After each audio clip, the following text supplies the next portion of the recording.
तो फिल्म की शुरुआत में हम एक आदमी को देखते हैं जिस कहानी का मेन कैरेक्टर है। उसका नाम लूजिन है, जो एक बहुत ही बड़ी कंपनी और होटल का मालिक है, मगर उसे खाना पीना बहुत पसंद है। वो अलग अलग होटल्स में जाकर वहाँ के हर एक डिश यानी खाने को खाता था। कई साल हो गई थी, मगर आज तक उसे अपनी पसंद का खाना किसी भी होटल में नहीं मिला था। लेकिन उसे जिस भी होटल का खाना पसंद आता था, वो उसे अपने होटल में शामिल कर लिया करता था। आज जब वो एक होटल का खाना बड़े मजे से खा रहा था, तो उसका मैनेजर कहता है कि आप जितना वक्त खाना खाने में लगाते हैं, उतने देर में तो हम पूरा होटल खरीद सकते हैं। जो सुनकर लूजिन को उस पर बहुत गुस्सा आता है। कहता है कि मेरे लिए खाने पीने से बढ़कर कुछ नहीं है, होटल्स की मीटिंग, खरीदना ना खरीदना कुछ भी नहीं। जिसके बाद वो मैनेजर को इस बात पर अपनी कंपनी से ही निकाल देता है। अब लूजिन जब अपने ऑफिस जा रहा था, तो उसी पार्किंग एरिया में एक लड़की दिखती है जो उसकी गाड़ी पर स्क्रैच कर रही थी, यानी छुरी से गाड़ी पर खुरच रही थी। इस लड़की का नाम शैंग था। वो भी इस कहानी की दूसरी मेन कैरेक्टर है। दरअसल शैंग की दोस्त ने उसे कहा था कि तुम दूसरी फ्लोर पर जाकर वहाँ खड़ी एक ब्लैक गाड़ी पर स्क्रैच कर देना, क्योंकि वो उसके दोस्त की थी जिससे वो बदला लेना चाहती थी। उसने उसे धोखा दिया था। लेकिन अब जब शैंग को लूजिन से पता चलता है कि वो दूसरी नहीं बल्कि तीसरे फ्लोर पर है, और ये गाड़ी वो नहीं है जिस पर वो स्क्रैच करने आई है, बल्कि ये लूजिन की है, तो उसे बहुत बुरा लगता है। इसीलिए वो उससे माफी मांगती है और कहती है, जरा रुकिए एक मिनट,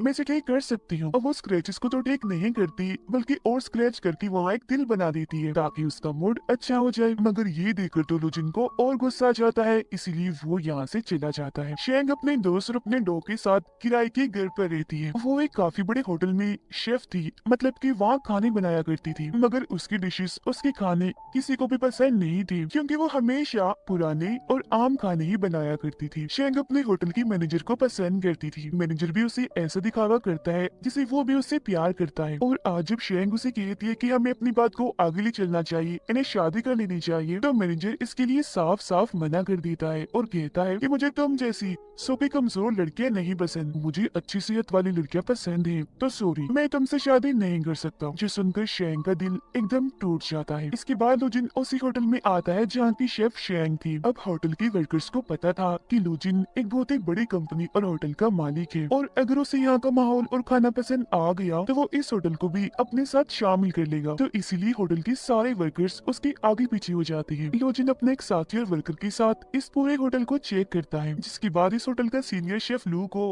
अपने होटल की सबसे मशहूर डिश पेश करता है। मगर लू को वो डिश जरा भी पसंद नहीं आती, इसीलिए वो फौरन उसे उगल देता है। जिसके बाद तो शेफ एक के बाद एक डिश लाकर लो के सामने पेश करती है, मगर अभी भी उसे एक चीज पसंद नहीं आती। जिसके बाद मैनेजर शैंग के पास जाकर उसे कहता है कि क्या तुम कोई ऐसी चीज बना सकती हो जो लोजिन को पसंद आ सके। जो सुनकर सीनियर शेफ कहता है कि ये तो सलाद तक नहीं बना सकती, डिश क्या खाक बनाएगी। जिसके बाद तो शैंग वहाँ पड़ी खाने की हर एक चीज को सूंघने लगती है और एक नई डिश तैयार करने में लग जाती है। काफी सोच समझकर आखिरकार वो एक डिश बना ही देती है, मगर वो ये नहीं जानती थी कि जिसके लिए वो ये बना रही है वो और कोई नहीं बल्कि वो इंसान है जिसकी गाड़ी पर इसने स्क्रैचेस किए थे। और अब जैसे लो उस डिश को खाता है, तो एकदम वो दंग रह जाता है। उसकी होश जैसे उड़ गई थी, क्योंकि उसे ये डिश बेहद ही पसंद आती है, और क्योंकि वो खुद भी काफी अच्छा शेफ था, इसीलिए खाने में उसे हर वो चीज महसूस हो जाती है जो शैंग ने उसमें डाली थी। वो बड़े मजे से उस डिश को खाकर खत्म ही कर देता है। उसे खाना इतना अच्छा लगा था कि वो उंगलियां ही चाटता रह जाता है। अब होटल की सारी वर्कर्स, यहाँ तक कि मैनेजर और सीनियर शेफ भी शैंग के डिश की तारीफ करती है और उसकी हौसला अफजाई करते हुए खूब तालियां बजाती है। अब लुजिन अपने साथी को कहता है कि मेरी सारी की सारी मीटिंग्स को कैंसिल कर दो, मुझे खाने के लिए अब किसी से नहीं मिलना, मैं अब यही रहूंगा और यहीं का खाना खाऊंगा। अब शैंग को दिखाया जाता है जो काफी दुखी नजर आ रही थी, क्योंकि आज मैनेजर से उसका रिश्ता खत्म हो गया था, जिस वजह से वो काफी शराब पी जाती है। वो होटल की छत पर भी जाकर खूब शराब पी लेती है। उसे इतना नशा हो गया था कि वो वहीं बालकनी में ही गिर जाती है। उसके गिरने की आवाज सुनकर लू वहाँ आता है और उससे पूछता है कि तुम इस वक्त यहाँ मेरी बालकनी में क्या कर रही हो, रुको जरा, मैं अभी पुलिस को बुलाता हूँ। मगर अब क्योंकि शैंग बहुत ही नशे में थी, इसीलिए वो लू का पैर पकड़ लेती है और उसे मैनेजर समझकर कहती है कि तुमने मुझसे शादी के लिए क्यों इनकार कर दिया,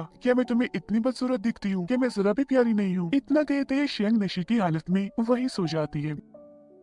तो उसे सबक सिखाने के लिए एक सूटकेस में बंद कर देता है और अपने साथ ले जाकर लिफ्ट में उसे छोड़ देता है। अब जब होटल की वर्कर्स ये देखती है कि शैंग सूटकेस में बंद है, तो वो काफी घबराते हुए चिल्लाने लगती है और ये समझने लगती है कि लू ने शैंग के साथ बदतमीजी की है, इसीलिए वो पुलिस को बुला लेती है। तब पुलिस आकर लू को पकड़ लेती है और उसे जेल में बंद कर दिया जाता है। जिसके बाद लू का साथी और शैंग की दोस्त वहाँ आकर लू की जमानत करवा देती है। इनके साथ यहाँ लू भी थी। शैंग की दोस्त लू को कहती है कि शैंग ने आपके साथ जो सलूक सलूक भी किया उसके लिए मैं आपसे माफी मांगती हूँ। फिर जब भी दोनों यहाँ से जाने लगती है तो शेंग लू से कहती है कि आप हट जाएगी वहाँ से, आप एक गंदी जगह पर खड़ी है, वहाँ कोई गंदी चीज पड़ी है। तभी यहाँ लू का साथी गाड़ी लेकर आता है तो लू अपने जूतों को वहीं फेंक कर गाड़ी में बैठ जाती है और फौरन यहाँ से चली जाती है, जो देखकर दोनों लड़कियां हंसने लगती है। अब अगले दिन शेंग होटल की एक पेड़ से एक बच्चे की छतरी उतारने जाती है, जो किसी शरारती बच्चे ने मधुमक्खियों के छत्ते में फंसा दी थी। ऐसा करने से मधुमक्खियां अपने छत्ते से उड़कर उन सब पर हमला कर देती है, जो देखकर सारे बच्चे और शेंग वहाँ से भाग जाती है। मगर वो सारी मक्खियां लू को काट लेती है, क्योंकि ठीक इसी वक्त पर वो भी यहाँ से गुजर रही थी। मक्खियों ने उन्हें काट कर उनका पूरा चेहरा ही सुझा दिया था, इसलिए शेंग वहाँ आकर एक बार फिर से उनसे माफी मांगती है, जिस पर लू अपने साथी को कहता है कि इसे फौरन एक घड़ी बांध दो, क्योंकि जब जब ये मेरे आसपास होती है तो कोई ना कोई मुसीबत आ जाती है या ये खुद ही मेरे लिए खतरा बन जाती है, और अब अगर अगली बार ये मेरे करीब आएगी तो अलार्म बज जाएगा, जिससे मैं चौकन्ना हो जाऊंगा और इससे कहीं दूर चला जाऊंगा। लेकिन अभी भी लो ये नहीं जानता था कि वो जिसके खानों का दीवाना है वो और कोई नहीं बल्कि शेंग ही है। वो इसके लिए मनपसंद खाने बनाती है। यहाँ तक कि शेंग को भी ये बात पता नहीं थी कि उसके डिशेस का जो सबसे बड़ा दीवाना है वो और कोई नहीं बल्कि लू ही है। लू क्योंकि होटल में ही रह रहा था, इसलिए वो थोड़ी थोड़ी देर के बाद कोई ना कोई डिश बनाने को कहता था, जिसे शेंग बना बना कर उसके लिए भेजती थी। वो एक के बाद एक नई डिश को बनाकर बड़े ही अच्छे तरीके से लो के पास भिजवा दिया करती थी, जिन्हें लो बड़े मजे से बड़े चाव से खाया करती थी। अब इसी रात शेंग के पास होटल का मैनेजर आकर उससे कहता है कि अब मुझे मोटी सेहतमंद लड़कियां पसंद नहीं है, बल्कि तुम जैसे स्मार्ट पसंद है, क्योंकि अब मैं भी जिम जाने लगा हूँ। इसलिए तुम ऐसा करो,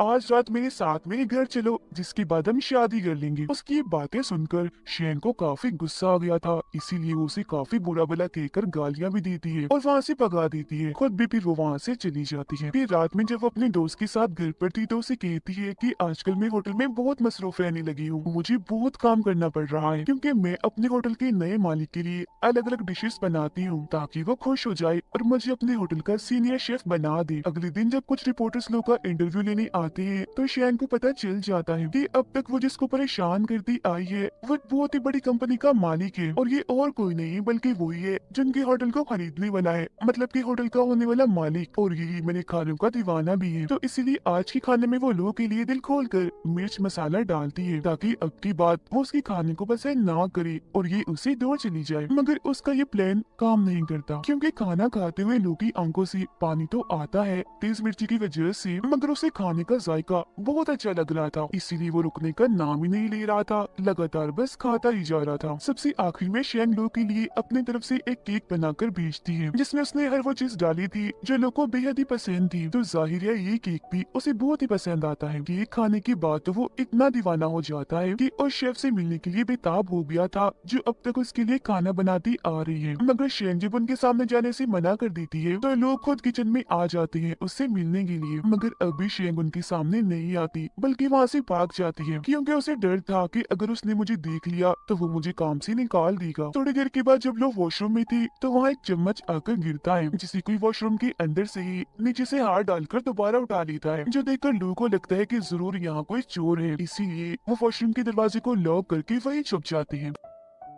अब जब उस वॉशरूम से शेंग बाहर आती है तो चुपके चुपके वहाँ से भागने लगती है। तब लो उसे पकड़ लेती है और गुस्सा करते हुए कहती है कि तुम मेरा पीछे करते करते यहाँ भी आ गई, मगर मुझे पता क्यों नहीं चला, कहाँ है घड़ी तुम्हारी, उस पर अलार्म क्यों नहीं बजा। इस पर शेंग कहती है वो असल में इसकी बैटरी लो हो गई है। अब तभी यहाँ एक आदमी आकर जब दरवाजा खोलता है तो शेंग वहाँ से भाग जाती है, मगर जब लोग वॉशरूम में उसकी शेफ वाली शर्ट देखते हैं तो समझ जाते हैं कि यही वो शेफ है जो अब तक मेरे लिए खाने बना रही थी, जिसके खानों का मैं दीवाना हूँ। इसीलिए अगले दिन जब शेंग काम पर आती है तो लोग खुद उससे मिलने चला जाता है और पूछता है कि अब तक तुमने मेरे साथ जो कुछ भी किया क्या वो सब इत्तेफाक था या जानबूझकर तुमने किया था। जिस पर शेंग बा सोमसा चेहरा बनाकर कहती है कि नहीं, वो सब इत्तेफाक हो सकता है, मैंने जानबूझकर कुछ नहीं किया। जिसके बाद लोग उसे केक बनाने का कहकर वहाँ से चले जाते हैं और शेंग उसके लिए बना भी देती है। और जब वो बेटा केक की मजे ले रहा था तो उसके पास उसके डैड की कॉल आती है, जो उसे कहती है कि तुम अभी तक वहाँ शंघाई में क्या कर रही रही हो, जल्दी से वहाँ का रेट फाइनल करो और किसी दूसरी होटल के लिए निकलो,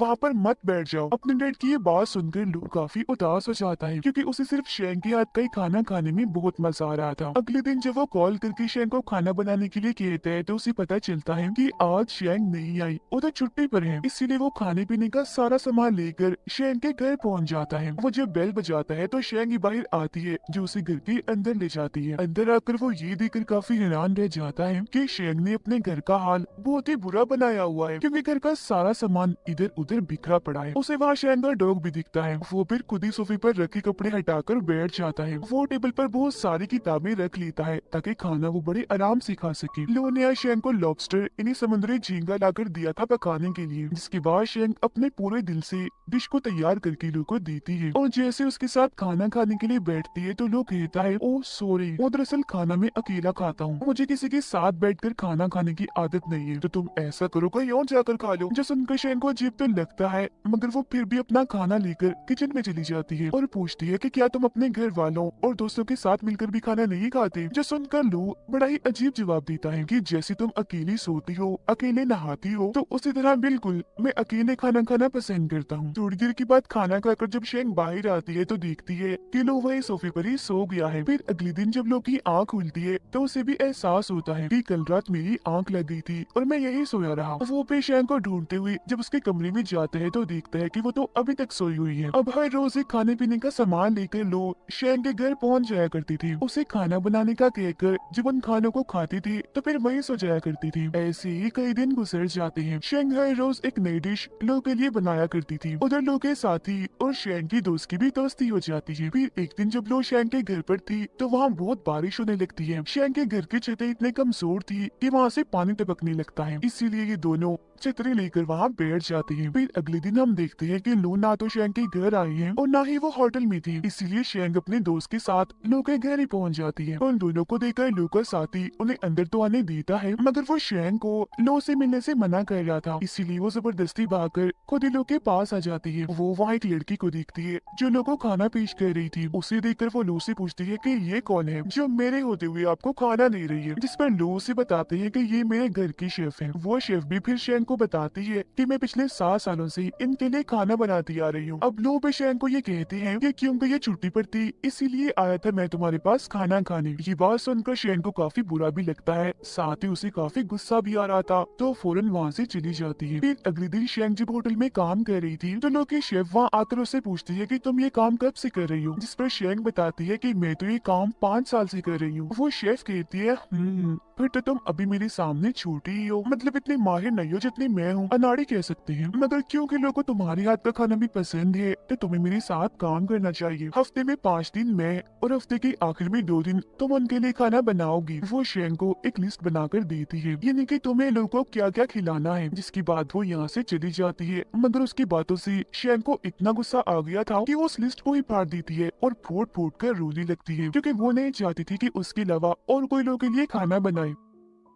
अब अगले दिन जब शेंग होटल के किचन में थी तो तभी सीनियर शेफ वहाँ आकर सभी शेफ से कहती हैं कि बस अब तुम लोग खाना बनाना बंद कर दो, क्योंकि लो की कंपनी ने इस होटल को खरीद लिया है और उन्हें हमसे भी अच्छे और माहिर शेफ चाहिए, इसीलिए उन्होंने हम सबको इस होटल से निकाल दिया है। अब जब लो वहाँ आते हैं तो शेंग गुस्से में वहाँ से चली जाती है और अपना सारा सामान इकट्ठा करने लगती है। तब जब लो उसके पास जाता है तो शेंग उससे पूछती है कि क्या तुमने सबको होटल से निकाल दिया, जिस पर लो कहता है कि हाँ, क्योंकि मैं इस होटल को काफी बड़ा और अच्छी लेवल का होटल बनाना चाहता हूँ, मगर हाँ तुम्हें अपने शेफ बनाना चाहता हूँ ताकि तुम मेरे साथ रहकर मेरे लिए खाने बनाया करो। जो सुनकर शेंग कहती है मगर मेरी भी एक शर्त है, तुम 2 शेफ के खाने एक साथ नहीं खा सकती, इसीलिए तुम्हें हम दोनों में से यानी उस शेफ और मुझ में से किसी एक को चुनना होगा, और अगर तुम्हें ये मंजूर नहीं तो क्या हम सब शेफ तुम्हारे इस बड़े लेवल वाले होटल में काम नहीं कर सकते। तुमने एक साथ ही सबको निकाल दिया, कोई जज्बात एहसास इंसानियत तुम्हारे अंदर है कि नहीं, आखिर तुम कैसे सबको निकाल सकती हो। ये कहते ही वो रोने लगती है। जो सुनकर लोग कहते हैं कि बस यही तो फर्क है,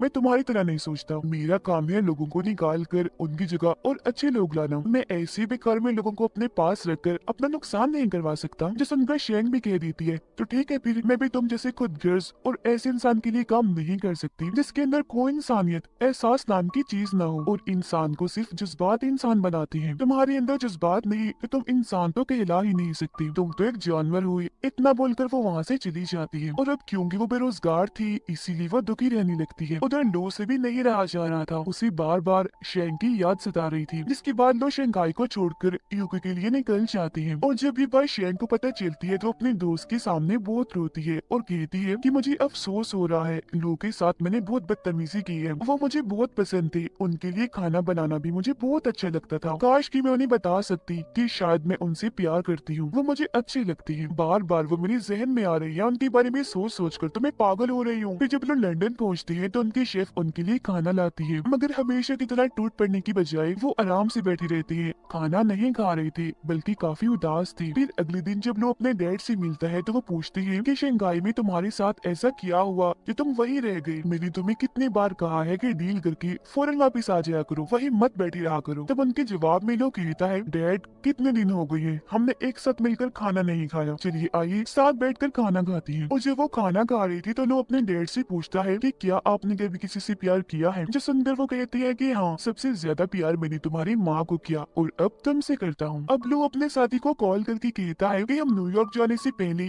शंघाई होते जाएंगे। शेंग बेचारी बेरोजगार अपने डॉग के साथ सड़क सड़क भटक रही थी। वो अब जैसे लो की दी हुई घड़ी को बेचने जा रही थी तो वो घड़ी बजने लगती है, जिससे उसे काफी हैरानी होती है क्योंकि ये इस बात की लामत थी कि लो आस पास ही है। और फिर फौरन ही उसे लो की गाड़ी दिख जाती है। उसमें बैठे लो पर जैसे उसकी नजर जाती है तो वो काफी दुखी हो जाती है, इसलिए गाड़ी लेकर फौरन यहाँ से निकल जाती है। वो फिर लो से बचते हुए सब्जी की मार्केट में जाकर छुप जाती है। तब लो उसका पीछे करते करते वहाँ भी आ जाती है। वहाँ उन्हें शेंग का डॉग दिख जाता है, जिसे वो कहते हैं कि अगर तुम मुझे लो के पास ले जाओगे तो मैं तुम्हें मजेदार खाने खिलाऊंगा। जिसके बाद वो डॉग लो को अपने पीछे शेंग के पास ले जाता है, मगर शेंग ने तो खुद को शीशे के कमरे में बंद किया हुआ था। लो उससे कहते हैं, दरवाजा खोलो, मुझे तुमसे बात करनी है। जिस पर शेंग कहती है, नहीं मैं दरवाजा नहीं खोलूंगी, मुझे आपसे कोई बात नहीं करनी क्योंकि मैं आपसे नफरत करती हूँ। चले जाइए अब अपने उसी शेफ के पास, क्योंकि आज के बाद मैं आपके लिए कुछ बनाने वाली नहीं हूँ। जो सुनकर लो कहती है, तुम मेरे लिए सिर्फ एक शेफ ही नहीं बल्कि तुम बहुत ही खास हो, असल में तुम मुझे बहुत ही पसंद हो, इसलिए जल्दी करो दरवाजा खोल दो। जो सुनकर शेंग शर्माने और हंसने लगती है, कहती है, नहीं पहले तुम मुझे ये बताओ कि क्या मैं दुनिया की सबसे खूबसूरत लड़की हूँ, अगर आप बताएंगी